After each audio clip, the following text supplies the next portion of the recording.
O que teríamos sim que introduzir seria a visualização, a introdução da laje deste piso. E portanto a laje está aqui representada, é fazer tal e qual como se fez para a laje de fundação, só que neste caso introduzindo uma laje maciça. A caixa de diálogo é em tudo semelhante. Vamos aqui introduzir 4 kN de cargas permanentes e colocar no edifício de habitação, por exemplo, 2 kN de sobrecarga.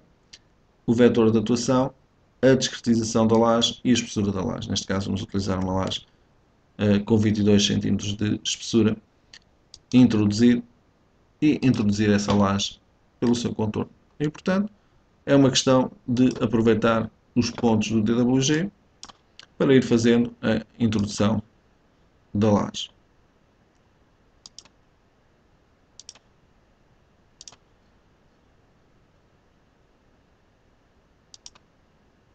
De referir que os pisos superiores são iguais e, portanto, tendo a laje introduzida, eu poderei translacioná-la, ou seja, copiá-la e ao mesmo tempo gerar pilares entre os vários pisos numa única operação.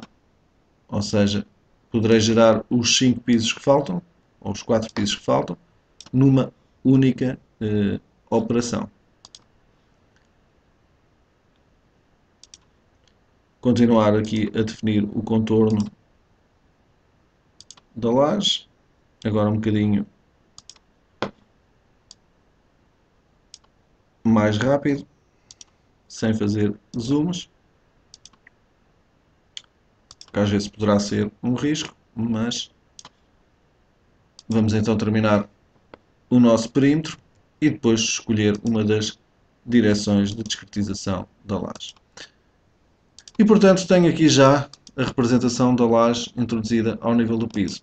Também poderia logo definir as aberturas, podia ter definido inclusive enquanto estou a definir o contorno, posso definir o contorno num sentido e as aberturas noutro sentido, ou então a posteriori com as funções de geometria laje maciça e introduzir abertura, poderia introduzir aberturas, bem como curvar lados, dividir lados, mudar vértices, lados, etc. Portanto, manipular toda a geometria da laje.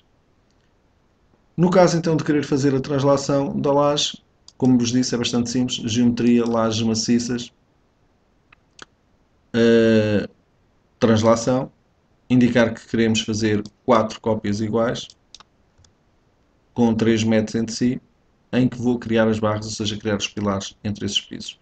Translação, clico aqui na laje e vejam que o programa automaticamente me gera os pilares para os vários pisos, e se eu pedir para ver a estrutura toda de uma só vez, cá tenho já o meu edifício aqui representado com os vários pisos que foram criados. Portanto, como vêem, bastante simples a geração deste modelo. Poderia também, caso pretendesse, ver os pisos um por um com os próprios DWGs associados. Portanto, essa situação é também bastante simples. Ativo a visualização do modo múltiplos planos e depois vou chamando a cota 0, cá está o seu DWG associado, depois a cota 300, o seu DWG associado,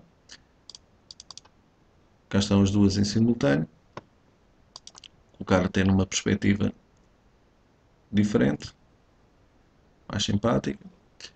E se quisesse a cota 600, cá me vão aparecer também os desenhos da cota 600, da cota 900 e da cota 1200 e, portanto, poderia visualizar toda a estrutura com os seus DXFs ou DWGs associados. De salientar que também é possível no programa Tricalc associar alçados a planos verticais. E, portanto, se eu pretendesse, poderia chamar um plano vertical, imaginemos este plano que aqui está. Até eu vou isolar, neste caso, vou pedir para chamar o plano vertical sozinho. Poderia associar-lhe um nome, vamos aqui definir um nome, chamar-lhe alçado 1, por exemplo. E a partir do momento em que o plano existe com um nome, é possível vir aqui à função de associar desenhos e associar-lhe também um DWG. E neste caso poderia, por exemplo, escolher um dos DWGs que fazem parte da minha arquitetura.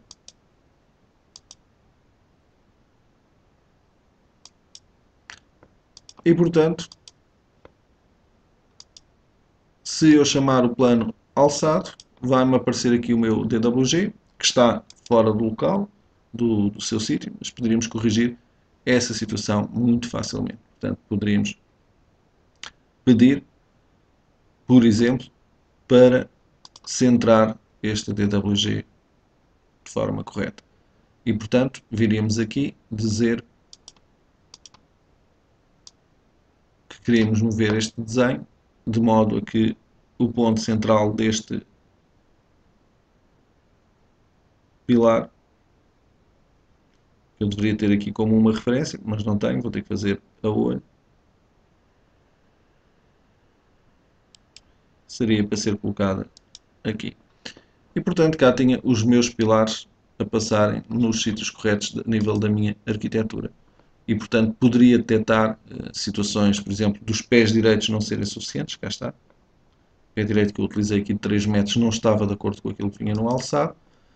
E também desenquadramentos entre os vãos que estavam definidos. Vejam que há aqui erro ao nível, este pilar está bem enquadrado, mas este pilar aqui já aparece desenquadrado e este também.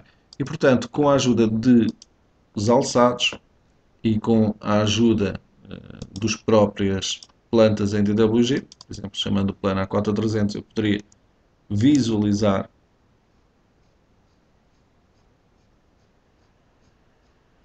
a informação associada aos alçados, aos cortes e às várias plantas em simultâneo. Portanto, essas plantas inclusive poderiam ser várias plantas por piso, portanto eu poderia ativar além da cota do primeiro piso a cota do resto de chão. Portanto, poderia como que construir quase o tridimensional da estrutura a partir de desenhos em 2D, plantas, alçados e cortes neste caso. Portanto, como vêem, é relativamente fácil, a partir de fecheiros de DWG, fazer a definição de estruturas no programa Trical e, inclusive, como vê, de uma forma bastante agradável, bastante simpática e bastante perceptível ao nível daquilo que estamos a fazer e que nos permite identificar qualquer erro que se cometa a nível de definição da geometria.